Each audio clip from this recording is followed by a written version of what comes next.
Hello, everyone. Before we get started today, I wanted to let you know, especially if you are one of my loyal listeners that is looking for a little bit more, I've created a paid subscription option for the podcast for 99 pence per month. On top of this being ad-free and just purely being the essence of the episodes, I will be doing bonus episodes, some personal update episodes, and we'll also include any information, invites into any virtual workshops or online things that I do in the future. So if you fancy it, check out the show notes below with the link and enjoy the show. Hello everyone. Today's episode is sponsored by Athletic Greens. Athletic Greens has a product I use literally every day. I started taking AG1 because I was struggling to fit in time for my health. I wanted to improve my energy levels and look after my health in the long term. So what is this stuff? With one scoop of AG1, you're absorbing 75 high-quality vitamins, minerals, whole food-sourced superfoods, probiotics, and adaptogens to help you start your day right.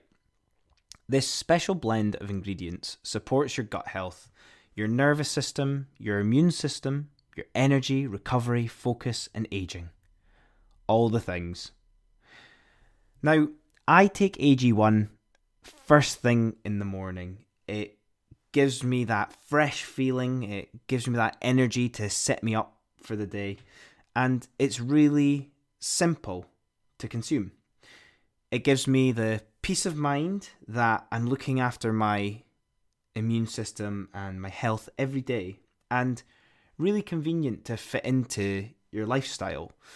I can take it first thing in the morning, I can take it once I arrive at work, or when I'm traveling. It supports a busy lifestyle where it's really easy to consume. It supports my sleep quality and my recovery, as well as helping me keep good focus and have mental clarity around other projects like this podcast. And AG1 is a small micro habit with big benefits, just like some of the other things I talk about on this podcast. It's one small thing that you can do every single day to take great care of yourself. And Athletic Greens has over 7,000 five-star reviews and is trusted by leading health experts such as Tim Ferriss and Michael Gervais. Right now, it's time to reclaim your health and arm your immune system with convenient daily nutrition. It's just one scoop in a cup of water every day. That's it. No need for a million different pills and supplements to look out for your health. To make it easy, Athletic Greens is going to give you a free 1-year supply of immune-supporting vitamin D and 5 free travel packs with your first purchase.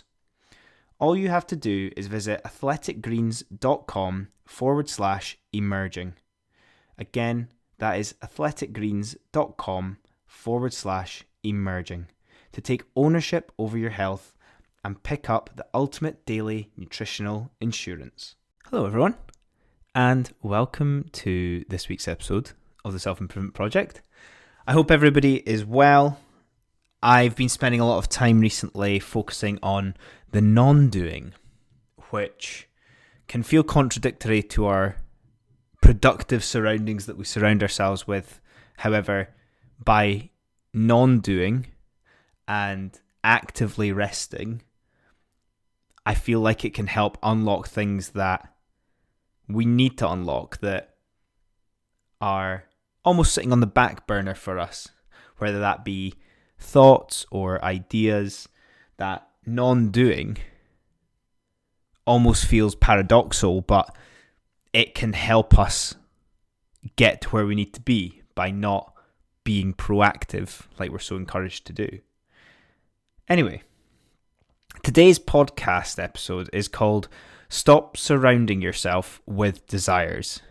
Now, this comes from an idea that I've mentioned before on the podcast. I believe it's either Stoic or Epicureanism, where by limiting our desires, it provides us with more happiness. Obviously, easier said than done, and I wanted to share it with you because I feel like it's a bit of a recent lesson for me, despite being aware of this concept.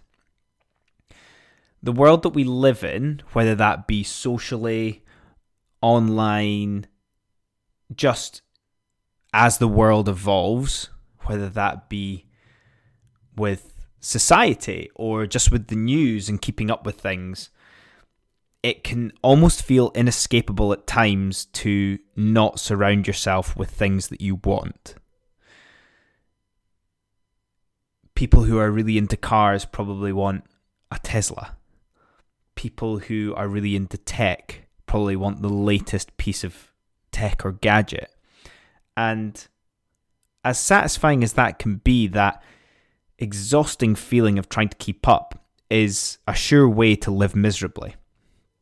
And despite being aware of this concept, you can almost become part of it and be in it without even realizing. It can affect your mood, it can affect your motivations, it can affect just how you turn up every day.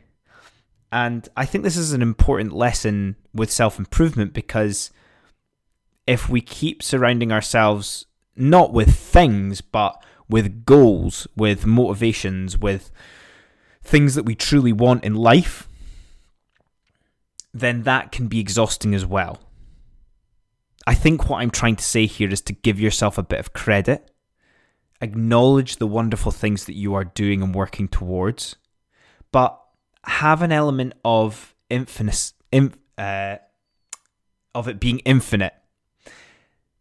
By viewing this as having no end, it will potentially negate the desires that you are constantly trying to achieve or reach or have. One thing that always resonates and grounds me when it comes to this concept is the idea that no one in the world is ever truly satisfied. No one in the world is truly satisfied. That can be a source of freedom, a source of liberation, that not to give up hope on trying to find things that you want or what you want to achieve, but actually acknowledging that even the most successful people, the richest people, the people who seem to have everything, are still not truly satisfied. How does that make you feel? How does that free you up to feel about the things that you're working on? How does that make you feel in terms of gratitude? Again, gratitude is something that I've referred to before, but it's very easy to source things online. And it's almost a bit like motivation. When you use gratitude, it can be powerful, but you forget it really easily when you need it. And it can have obviously it has a positive effect, but it can have a short-term effect. Understanding that no one is truly satisfied and being grateful for what you have can be useful. But it's not a long-term strategy. Knowing that nobody is truly satisfied is a nice reminder. It can make you feel a bit better about things when you're feeling a bit down. Now, living with less is a way of negating our desires. Living with less can also be restricting ourselves when we're looking at surrounding ourselves with desires. I don't want to talk about living with less as discipline or minimalism or forced living with less. Living with less is just doing less, reducing stuff, reducing the amount of commitments and plans that you have all the time. It goes back to what I was saying at the very start recently around non-doing. Living with less is living more freely, not feeling obliged to achieve things, not feeling obliged to turn up for things all the time. Again, this links back with even those that are the most successful in life are still not truly satisfied. And my challenge here with living with less is to see how it makes you feel. Do you feel lost? Do you feel uneasy because you usually have so many plans? You've always got a distraction or something that you need to do, and then suddenly that's gone, or it's not as important as it once was. How does that make you feel? A big problem that people face, especially when we have everything at our fingertips, is that time alone and that daunting task of facing themselves. Solitude, boredom. Who are we really? It can be pretty scary and overwhelming to start with. So potentially living with less is split your day up. What about a morning with nothing in the diary? What about an evening where you don't have any plans?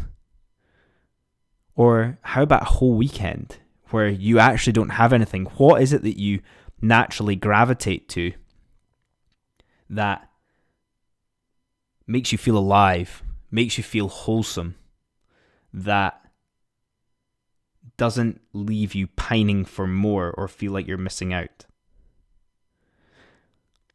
By practicing this living with less, it actually allows us to flip our feelings around this to, instead of being scared of ourselves and our time alone, we actually end up embracing ourselves and our lives. Your true identity. Think of the things that, as a kid, that you would look forward to. When was the last time you felt like that in a purely fun and free context? Your true identity are those things that you gravitate naturally towards, or you feel there's a restless curiosity towards, but you never really have time to feed it. It allows you to really look at who you want to be. Not that it will happen overnight or through the click of your fingers, but it gives you time to decompress those thoughts and understand what direction it is that you're really going in, instead of blindly following the path that everybody else does. I think my main recommendation with this would be to take time each day to feed it. Just see where it goes. You don't have an agenda. At this moment, you're maybe starting this process. And it's always important to think about those reps that you put in each day. If you're doing it once every in a blue moon, then you're never really going to find out who you are or who you want to be. But if you put in those reps regularly, that's where your contentment will come from. That's where your meaning will come from. That's where you'll see that progress, and you'll feel empowered to continue to feed that. So, stop surrounding yourself with your desires and see how it makes you feel. That's us today. I hope you enjoyed it. Let me know if you're on that journey or what you're going to try to help with that as well. Otherwise, I will see you all next time. Cheers. Hello, everyone. Quick one from me before we get started today. One of the reasons you might be listening to this podcast is because you feel slightly lost or a bit stuck in life right now. Over the last 18 months, I've been building a self-led ebook course for you based upon overcoming this feeling. It might be that you're frustrated that you're on this hedonic treadmill of life, despite the fact that you've been working on yourself for a while. And with the experience should come solutions. Or simply put, you're just not where you thought you'd be at this point of your life. And this makes you unhappy. Well, this is where it all changes for you. You take control of what you can whilst enjoying the inevitable ups and downs of life, with the peace of mind that you're doing everything you can to work towards what matters to you. I can remember feeling lost and stuck in jobs and with life in general.